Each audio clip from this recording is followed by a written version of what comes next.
A U.S. Marine is tasked with escorting the body of a fallen brother-in-arms back home.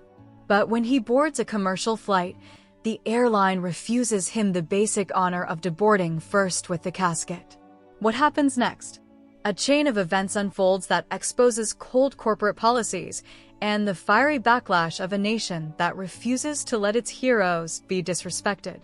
Before starting the story, make sure to subscribe the channel so that you don't miss any update in future.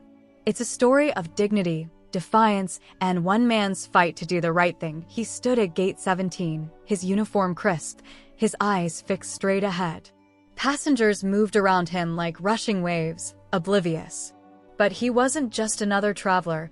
He was a U.S. Marine escorting the body of a fallen brother. Inside that cargo hold was a flag-draped casket holding the weight of sacrifice, silence, and a family's broken heart. But the airline staff? They didn't care. As he checked in, they gave him the same robotic smile they gave everyone else. No salute, no solemnity, no understanding of what he carried. He requested something simple, to deboard the plane first, so he could stand by the casket when it came off, a silent gesture of respect. A moment of honor for the man who gave everything. Their response? Sorry, sir, we can't make exceptions. That moment, froze in time. The Marine didn't flinch, but something inside him snapped. This wasn't just about policy. This was about principle. And what followed in the next few hours would turn a quiet escort mission into a national storm, with millions watching. He boarded in silence. Not a single announcement. Not a single word from the crew. Just the usual routine, passengers bumping bags, scrolling phones, complaining about legroom. The man in uniform walked down the aisle with the quiet dignity of someone carrying more than just orders. He was carrying memory. The last ride of a hero.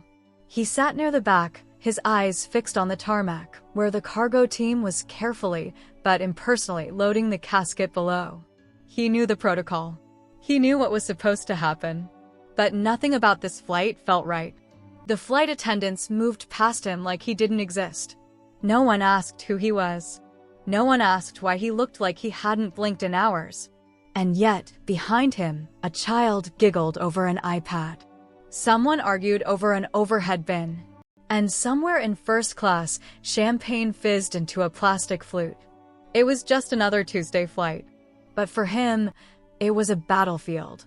He leaned forward and quietly asked a passing attendant again, "Please, when we land, can I step out first to be there when the casket comes down?" She paused, looked confused, then walked off without answering. And that's when he realized this wasn't just indifference. This was erasure. And it wasn't over yet. The wheels touched down with a thud, but the silence in his chest hit harder. As the plane taxied to the gate, he sat still, back straight, palms sweating lightly on his knees. He wasn't nervous. He was preparing for duty. This was the moment. He looked up as the seatbelt sign dinged off. Passengers jumped up like racehorses out the gate, yanking bags, clogging the aisle, pushing to exit. He remained seated. One final time, he quietly spoke to the lead attendant. "Ma'am, please. I need to step out first. I'm escorting a fallen Marine. His family's outside. I have to meet the casket." She blinked, hesitated, then turned to her earpiece. Seconds passed. Then, without facing him, she muttered coldly, "Sorry, sir. We can't delay the cabin." The words hit harder than any battlefield bullet. A woman 3 rows ahead snapped, "Then get off if you're in such a hurry." Someone else chimed in, "We've all got places to be, buddy." He said nothing, just stood slowly, not with rage, but resolve. This wasn't about him. It was about the man beneath them, wrapped in stars and silence. He made his way forward, alone, as the passengers parted with awkward, confused glances. And then, a voice. Not from the crew, not from the cockpit, from the back. "I served too," a man said, rising from his seat. Then another, and another.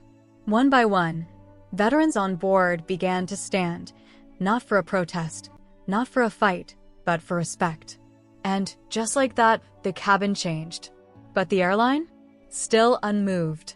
What they did next would take this story beyond the runway, straight into the national spotlight. He stepped off the plane, boots firm on the jet bridge, eyes scanning the runway for that one image burned into his mind. A flag-draped casket and a waiting family clutching folded prayers. But behind him, something unexpected was unfolding. 3 men followed him off. All veterans. No orders. Just respect. The airline agent at the gate looked startled. "Please wait. You can't just." But the Marine didn't stop. Neither did the men behind him. "This isn't about skipping a line," one of them said. "It's about honoring one." And then one of the airline supervisors stepped in, clipboard in hand, fake authority in their voice. "I'm sorry, but you're disrupting protocol." He turned calmly. "Your protocol forgets the price paid by men like him." Behind them, passengers were starting to catch on. Phones out. Whispers rising. Not gossip, curiosity. What's going on? Who died? And then, like a ripple on still water, realization spread. The coffin. The uniform. The silence. A child asked his mother, "Why is he sad?" She didn't have the words, but she put her hand on her heart. The Marine walked to the edge of the tarmac. He stood at attention. Alone. And then, he wasn't. 10 feet away, the cargo door opened. The conveyor belt moved, and out rolled the casket, red, white, and blue whispering against steel. He saluted. The veterans behind him stood in line and did the same. No one spoke. No airline official moved. It was a silence louder than anything that airline had ever heard. And someone filmed it all. That clip, 47 seconds long, would explode online in the next few hours. But before it went viral, something else happened. Something that turned this silent salute into a storm the airline couldn't ignore. The clip was raw. No music, no effects, just truth. A Marine standing still, a casket draped in stars. And behind him, a line of veterans standing shoulder to shoulder like ghosts of honor, pulled back into formation by respect alone. Posted by a teenage passenger who barely knew what she was witnessing, the caption read, "They tried to stop him. They failed." I cried. It spread like wildfire. 1 hour, 300,000 views. 3 hours, hashtag respect the uniform trending worldwide. By the 6th hour, every news outlet had it. But no one had the guts to ignore what it exposed. An airline that followed policy instead of principle. The comments weren't just angry. They were personal. "My brother died in Iraq. This brought me to tears. My dad was never honored like this. Thank you, whoever you are. Shame on the airline. Salute to the Marine." The airline? They stayed silent. Too late. The press came knocking. Emails leaked. Internal memos showed it clearly. Do not delay deboarding for escorts. Maintain schedule integrity. Schedule integrity. Not human decency. Not military tradition. Not grief. And the public lost it. Petitions launched. Veterans groups mobilized. Even a senator tweeted, "If you can't honor the fallen, you don't deserve their protection." Meanwhile, the Marine, he hadn't posted a word. No tweet. No comment. Not even a thank you. He wasn't looking for followers. He was following a coffin. But as cameras tried to chase him down, his commanding officer released a statement that shook everyone. He did what he was trained to do. Escort with honor. He never expected applause. But if you saw something worth clapping for, maybe ask yourself why it took a video for you to notice. Boom. The mic didn't drop, it shattered. And while the internet kept raging, the airline was still trying to figure out how to clean up a mess they never thought would matter. BY morning, the airline couldn't breathe. Shareholders were calling. News vans parked outside HQ. And social media? It was dragging them by the necktie. So they did what they always do when caught without a soul. They dropped a template apology. "We regret the misunderstanding and are committed to honoring our servicemen and women with the respect they deserve." Misunderstanding? Brother, this wasn't someone taking the wrong seat. This was a nation catching them red-handed ignoring a fallen soldier. And the public? Oh, they weren't buying it. Comments under the post were brutal. Regret the misunderstanding? Try regretting your training manual. You don't respect the troops. You just fear the ratio. Your CEO should salute that Marine, not hide behind a press release. The backlash wasn't slowing, it was leveling up. Veterans were going live. Military moms stitched TikToks with trembling voices. And then, the kicker. Someone leaked body cam footage from a security guard on duty. You could hear the Marines saying it, calm and direct. I'm not leaving till he's home. You'll have to arrest me. That line? It hit the net like a war drum. I'm not leaving till he's home. It was printed on t-shirts, turned into protest signs, chanted outside terminals by retired soldiers in wheelchairs and children with flags. And all the while, the Marine stayed silent. He didn't go on Good Morning America, didn't sign a book deal, didn't care about followers or fans. He just went back to his base, like nothing happened. But oh, something had happened. The country was watching. The airline was bleeding. And now the people wanted action, not statements. The next move the airline made would either save them or finish them. The airline boardroom looked like a bunker under siege. Crisis managers in suits, whiteboards full of buzzwords, and one desperate CEO asking the same question on loop. How do we flip the narrative? Flip?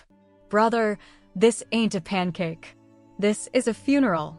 But they tried anyway. First came the tribute tweet, a filtered photo of a folded flag. Caption: We stand in solemn respect for those who serve. 2 million replies later, it stood in shame. Then came the video apology. CEO in a black tie, somber face, rehearsed eyes. We have launched an internal review and are taking steps to ensure. Cut. Social media tore it apart before he even finished his sentence. Where's the Marine? Where's the name of the fallen? You're taking steps? He took a stand. This is marketing, not mourning. The crowd wasn't looking for lighting, tone, or script. They wanted truth. And then came the ultimate PR stunt. The airline announced a new initiative, Operation Wings of Honor. They promised priority boarding for military personnel, discounted flights for Gold Star families, even a special flag ceremony on Memorial Day flights. Too late. People weren't clapping, they were clapping back. Honor isn't a feature. You don't get to sell it. Now you care? After going viral, respect isn't a trend, it's a tradition. You missed the flight. Meanwhile, the Marine? Still silent. Still off-grid. But whispers started circulating. A friend of his posted a cryptic message. He didn't want their apology. He wanted their humanity. And right there, the public got their headline. A soldier gave honor. A company gave excuses. The Marine hadn't said a word. But somehow he was winning a war they never trained him for. And the airline? They were just trying to land without crashing any further. TV anchors stopped mid-headline. For once, it wasn't about celebrity gossip or election noise. It was about respect and how we somehow misplaced it. Evening shows ran clips on repeat. That footage of the Marine standing firm, flanked by silence, holding his ground with nothing but purpose in his eyes, it was playing coast to coast. From Texas diners to Brooklyn barbershops, the question echoed. When did we stop honoring the ones who never asked to be honored? Church sermons brought up his story. Veterans wept on live calls. Even kids in classrooms were watching the clip and asking, why did the airline try to stop him? And suddenly, this wasn't about a company anymore. This was about us. The convenience culture. The rush of, I have a flight to catch. The shrug we give to uniforms we didn't earn. And this Marine? He just pulled back the curtain not to expose a brand, but a blind spot. A teacher in Florida printed his picture and pinned it on the class wall. Caption: Courage is quiet, but it echoes forever. A firefighter in Chicago started a GoFundMe, not for the Marine, but to build an honor corridor at airports across the country. And late-night hosts known for jokes and jabs? They took a pause. One of them said, "In a world full of noise, one man stood still, and we finally heard something worth listening to." You could feel it. The country wasn't angry anymore. It was ashamed. And with shame comes a choice: ignore it or grow from it. That Marine never wanted attention, never looked into a camera, never said, "Look at me." But everyone was looking, not at him, but through him, at themselves. The Marine's silence was louder than any speech. No rallies, no hashtags, no viral challenges. Just pure, unshakable dignity. People everywhere started noticing. Airports put up banners, honor in every step. Small groups gathered for quiet moments of respect before flights. Strangers saluted veterans in hallways. A tattoo artist in Seattle inked the Marine's silhouette on his arm without even meeting him. A school in Ohio renamed their auditorium the Silent Soldier Hall. It wasn't about celebrity or fame. It was about legacy. His actions were a mirror, forcing people to see what they had ignored for too long. Even brands, desperate to clean their image, struggled to match the authenticity of his quiet bravery. Because no PR campaign can buy what honor naturally commands. And inside the Marine circle, his friends and family guarded his peace fiercely. He never wanted the spotlight, a close friend said. He just did what he thought was right. The whole nation? They started learning a lesson too late, but learning nonetheless. Sometimes, the strongest voices aren't the loudest ones. Sometimes, the deepest impact comes from the quietest moments. And that Marine? He didn't just escort a fallen soldier home. He escorted the heart of a nation back to respect. The pressure cooker finally blew its top. The airline couldn't hide behind polished statements anymore. Board meetings turned into battlefield meetings. CEOs' calm facade cracked on live interviews. We acknowledge mistakes. We are committed to learning. But words were empty shells. The public wanted more than just lip service. They demanded action. Petitions flooded in, demanding compensation for the fallen soldier's family. Lawmakers got involved, grilling airline execs on Capitol Hill. Hashtag boycott the airline trended nationwide. Even advertisers started pulling back. The airline stock took a nosedive fast. In desperation, they reached out to the Marine privately, hoping to negotiate some sort of peace. But he declined. He wasn't interested in settlements or apologies scripted by PR teams. He wanted respect. The airline then announced a special fund to support veterans and their families, but it felt like closing the barn door after the horse bolted. Meanwhile, the public's attention didn't wane. They kept sharing the Marine story. They kept saluting those who serve. And they reminded each other every day. Honor isn't optional. It's the least we owe. This was more than a viral video now. It was a movement. And the airline? They were left learning a hard lesson the hard way. It's easy to get lost in headlines and hashtags. But this story is a mirror. A reflection of what we value, or fail to. One man, standing firm in his silence, reminded us all. Respect isn't just a word. It's a practice. A choice we make every day. From the soldier who gave his life, to the Marine who refused to be silent, to the millions watching on their screens. This was a wake-up call. How often do we pause to honor the sacrifices that happen far from our view? How often do we rush, distracted, indifferent, forgetting the human stories behind the uniforms? The airline's mistake was bigger than bad PR. It was a cultural wake-up call. And this moment has sparked conversations in homes, schools, and offices across the country. People are asking themselves, am I doing enough to respect those who serve? Veterans groups saw new volunteers. Communities organized memorial events. And conversations about honor and sacrifice became front-page news. Because sometimes, one silent stand can shift a nation's heart. And maybe, just maybe, that's how real change begins. The plane took off into the fading sun, carrying not just a fallen soldier's body, but the weight of a nation's soul. That Marine stood one last time. His posture proud, his silence loud. No words were spoken because none were needed. The world had already heard the loudest message. Respect is not a courtesy. It's a sacred duty. The airline may have tried to silence him, but what they couldn't stop was the echo he left behind. From small towns to big cities, people kept telling his story. Parents taught their kids about honor. Friends shared the video again and again. Because some stories don't end, they live on. In every salute, in every moment of gratitude, in every heart willing to remember. And as viewers, as humans, we carry that quiet roar with us. So next time you see a uniform, don't just glance. Pause, remember, respect. Because sometimes the deepest impacts come from the quietest stands. And that Marine? He wasn't just escorting a fallen soldier home. He was escorting the very soul of respect back into the world. True honor isn't about loud speeches or grand gestures. It lives in the quiet moments of respect, the small acts of dignity, and standing firm when it matters most. Sometimes, the strongest voices are the ones that speak without words.